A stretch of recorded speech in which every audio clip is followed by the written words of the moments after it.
कि मेट्रो 5 का टेंडर 4 महीने में होगा। सम्माननीय मुख्यमंत्री का कार्यकाल अभी 8 महीने का हो गया, लेकिन आज भी ये फाइल जो है प्लानिंग और फाइनेंस के पास है।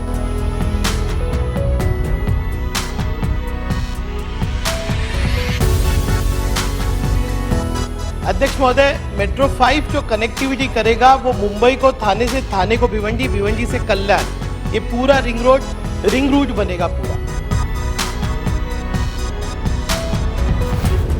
अमरावती को अपना टेक्सटाइल पार्क दिया गया, मुझे उससे कोई वो नहीं है, मतभेद नहीं है। महाराष्ट्र में ज्यादा से ज्यादा टेक्सटाइल पार्क होना चाहिए, लेकिन मैं कह रहा हूं कि सबसे ज्यादा अगर कोई डिजर्विंग है तो भिवंडी है।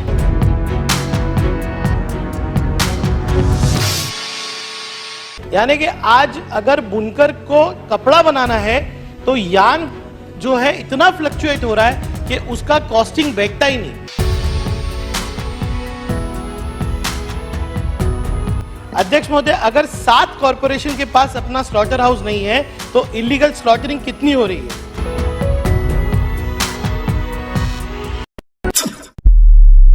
अगर अभी तक आपने द वॉइस को सब्सक्राइब नहीं किया है तो प्लीज अभी। भिवंडी की कैसर बेगम स्कूल में साल 2023-24 के लिए एडमिशन स्टार्ट हो गए।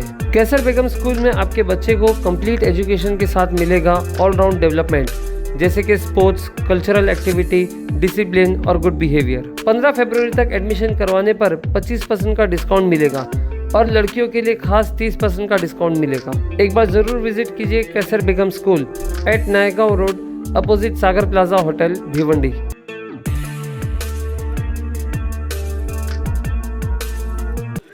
अध्यक्ष महोदय, मैं यूडी पे बोल रहा हूं और अध्यक्ष महोदय, भिवंडी शहर में सबसे बड़ा यूडी का जो प्रकल्प है वो मेट्रो 5 है।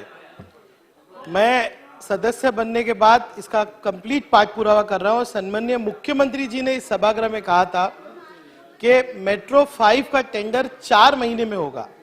सम्माननीय मुख्यमंत्री का कार्यकाल अभी 8 महीने का हो गया, लेकिन आज भी ये फाइल जो है प्लानिंग और फाइनेंस के पास है। अध्यक्ष महोदय, मेट्रो 5 जो कनेक्टिविटी करेगा वो मुंबई को थाने से थाने को भिवंडी, भिवंडी से कल्याण, ये पूरा रिंग रूट बनेगा पूरा।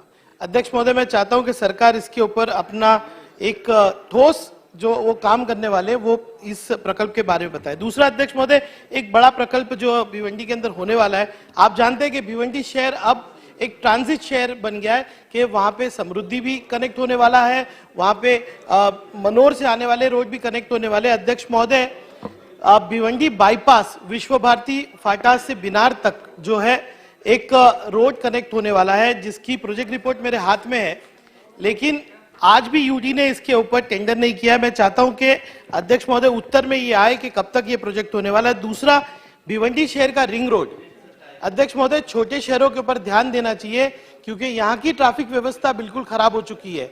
आज इन छोटे शहरों का सबसे बड़ा प्रॉब्लम है तो ट्रैफिक। अध्यक्ष महोदय, भिवंडी के रिंग रोड के विषय में भी बात होनी चाहिए। अध्यक्ष महोदय, मेरा अनुभव मुंबई में भी काम करने का और भिवंडी में भी है।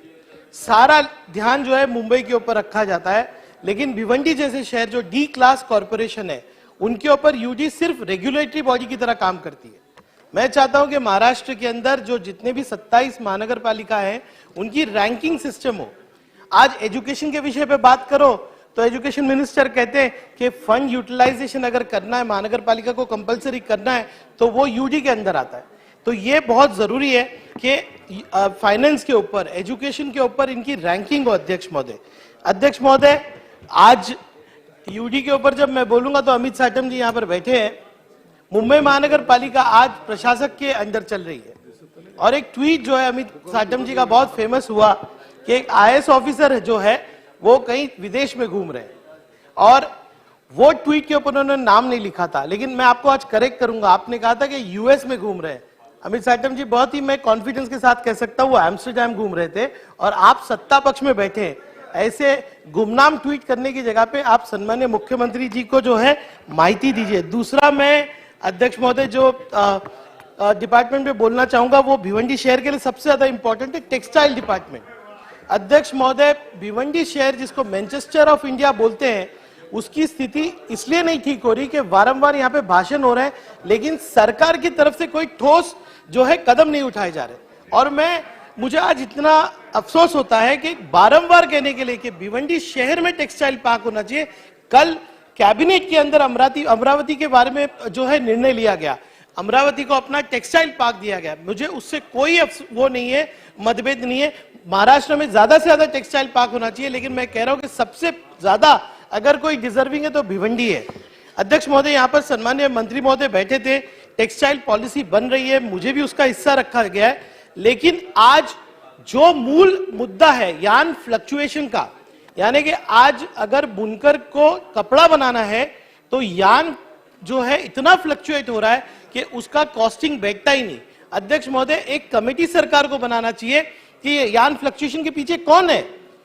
आपने कोऑपरेटिव्स बना दिए एग्रीकल्चर के अंदर, आपने कोऑपरेटिव्स बना दिए कॉटन सेक्टर के अंदर, लेकिन यार्न के लिए कोऑपरेटिव्स बन नहीं रहे। अध्यक्ष महोदय, दूसरा पावर टैरिफ की बात हुई, मैंने यहाँ पे विस्तारित एक स्कीम, अमृत स्कीम जो है भिवंडी शहर के लिए रखी है।